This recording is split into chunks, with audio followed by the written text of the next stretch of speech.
Colin was right where Colin was wrong. Gonzaga's going to win the tournament. Oklahoma State's my dark horse. Villanova, first good team to lose. There you go. Selection Monday.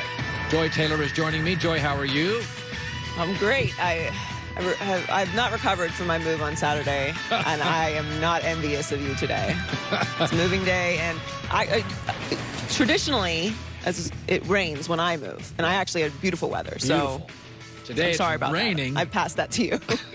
It rains 3 times a year in LA, and one of the days is usually when I move. And it's pouring today. Yes. And my dogs will bring in the mush, and it'll just be be just an absolute disaster today. So let me start with this. One of my favorite, and I watch from time to time, I'll go YouTube and watch commencement speeches. And you watch, Oprah here and famous actors and CEOs, legends, whatever. One of my favorite lines, and I'm not sure it was his, maybe he borrowed it, but I've used this over and over in my life. John Bon Jovi, gave a commencement speech. Great advice. Outline your life in pencil, not pen. Always be willing to erase. You don't know what you're going to be optioned. John Bon Jovi, outline your life in pencil, not pen. Told my kids this regularly. Russell Wilson needs to heed this advice. According to reporters this morning, Chicago is making a big, big swing at Russell Wilson. We've told you that for a week. And Russell's very keenly interested in Chicago. He needs to grab his pencil and erase Chicago. And put Washington in there, and I'll explain. 6 good teams have their quarterback. New England's got Cam. Dallas has Dak. Indy's got Carson Wentz. The Saints have 2 guys, Taysom Hill and Jameis Winston. Pittsburgh signed Big Ben. And the 49ers, say what you want, they've got Jimmy Garoppolo. Those are good teams. 2 other good teams do not. Playoff teams do not have a quarterback. Chicago and Washington. And Russell Wilson said, I like Chicago. Let's think about it. Washington has $38 million of cap space. Chicago's $19 million over the cap. But the brand, most of my childhood, Washington won a lot more football games than Chicago. Washington has a great defensive coach. A better defense than Chicago, look it up. Pro Football Focus said Washington had a 6th best offensive line, far superior to Chicago. Much easier division. Play the biggest brand in the world, the Dallas Cowboys, twice a year. With Russell, you'll win both. And a ton of cap space. It's much easier for Russell Wilson to beat big brand Dallas twice a year than it is to beat Aaron Rodgers and big brand Green Bay twice a year. Russell Wilson's career, he's 500 against the Packers in 6 games. You want to know what he is against Dallas, Philadelphia, and the New York Giants? If he went to Washington, 15-3. If you're beating Dallas twice a year and Jerry twice a year and Dak twice a year, and you're beating the blue blood New York Giants twice a year, that is a way bigger brand than losing to Green Bay. Outline your life in pencil, not pen. You want to know what Washington is? 1 year ago, they were Tampa before Brady took it. What was Tampa?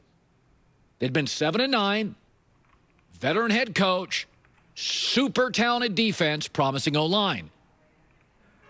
Tampa was 7-9. Wait, Washington was 7-9. Veteran head coach, great defensive talent, promising O-line. The difference is Washington had more success winning recently than Tampa. They are Tampa. And Tom Brady looked around the league. He could go anywhere, right? Like anywhere. And Tom said, all right, I got the coach. I got the championship defense. I got some offensive pieces I like. And the offensive line needs a right tackle, but it's good. That is Washington. The difference is Washington just made the playoffs. It is time for Russell Wilson to pivot off Chicago and go to Washington. He would own the division. You're not going to own the division if Aaron Rodgers is in it. You're not going to own it. You can win it, but you're not going to own it. Philadelphia's got Jalen Hurts. Who knows? Giants have Daniel Jones, who knows? Cowboys paying Dak $40 million. Who knows? I mean, they'll win, but who knows? Washington made the playoffs. Taylor Heineke was quarterbacking in the end. Pencil, not pen. Erase. Insert Washington over Chicago. So Drew Brees, and this is not exactly a revelation of like, Watergate status, but Drew Brees retired. It is interesting. Drew Brees is a great example that if you don't look like the prototype, and if your path is different than the prototype, some people can just never get past that. Drew Brees, number one all-time in passing yards. Now think about that. History of professional football in America. He's number one in passing yards. He's number one in completions. He's the only player ever with multiple 5,000-yard seasons. For our television audience, I'm putting up his records. He basically owns all of them or finishes second. And if Drew Brees was 6'4.5", he'd be Peyton Manning with better stats.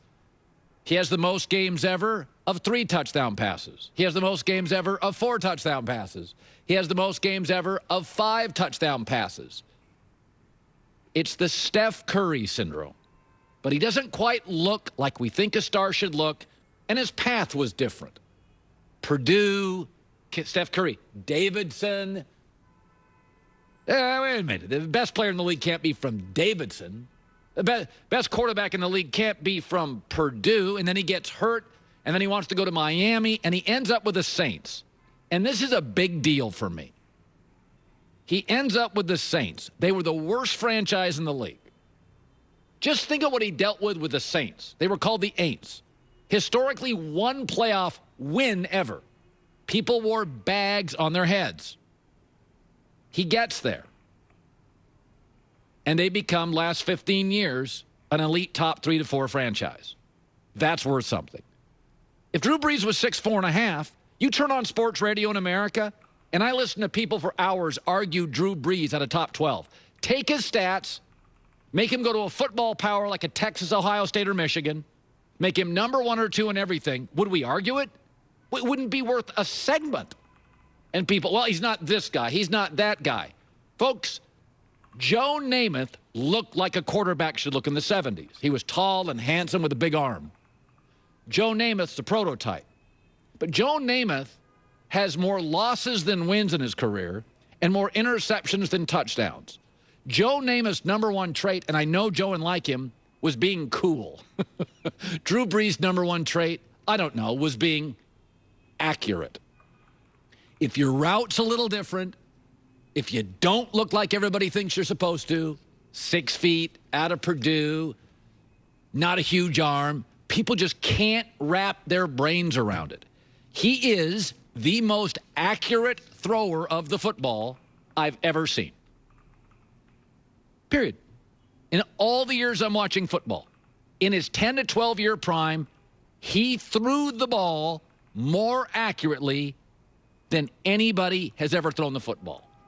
Wasn't as cool as Joe Namath, didn't have Favre's arm, didn't have the pedigree of Peyton Manning, but good luck to the New Orleans Saints finding his replacement.